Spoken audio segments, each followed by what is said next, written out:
And so it was that the conflict between the New Canaanites and the Whitelegs was finally resolved. The courier's involvement had tipped the scale, shifting the fragile balance of power.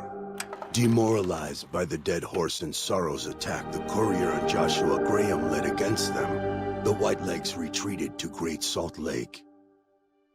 Their days were numbered.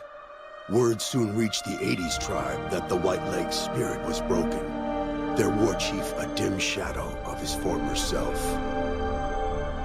By year's end, the 80s would overrun the Whitelegs' camps, scattering the tribe to the winds and claiming the Great Salt Lake for its own. The Sorrows fought beside Joshua Graham and the Dead Horses, eradicating the threat the Whitelegs posed to Zion. Seeing the courier convince Joshua Graham to spare salt upon wounds, the Sorrows learned that retribution could be tempered by mercy. Though he despaired at the Sorrows' loss of innocence, Daniel took some small consolation in the courier's lesson and prayed it would take root. Having helped eradicate the Whitelegs from Zion, the Dead Horses returned to Dead Horse Point in triumph. They remained neutral toward the Sorrows, but as years went on, there were periods of competitive friction, even violence between the tribes.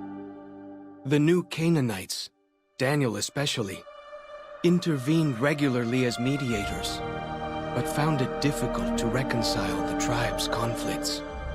The defeat of the Whitelegs in Zion marked a turning point in the fortunes of the Happy Trails Caravan Company. Every 2 months, the caravan met with the New Canaanites in Zion Valley to trade. Happy Trails soon returned to prosperity. The vigilance of the Sorrows and Dead Horses in defending southwestern Utah, initially startling to Happy Trails caravans, soon proved a blessing.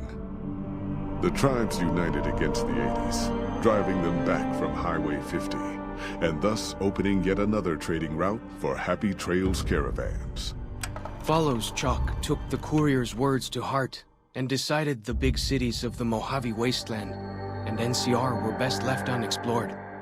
Though he sometimes dreamed of distant lands, he continued to support his family at Dead Horse Point, and eventually, his wanderlust faded.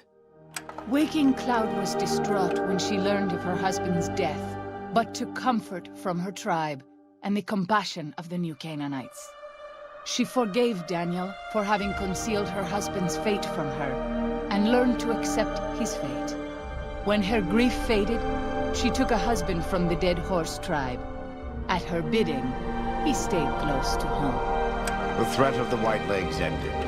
Joshua Graham helped the Sorrows and Dead Horses tend to their fallen comrades and secure Zion.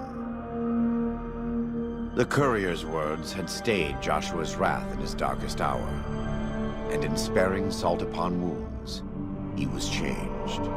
While he continued to advocate militant opposition to the enemies of New Canaan, he sometimes showed quarter to those who crossed his family.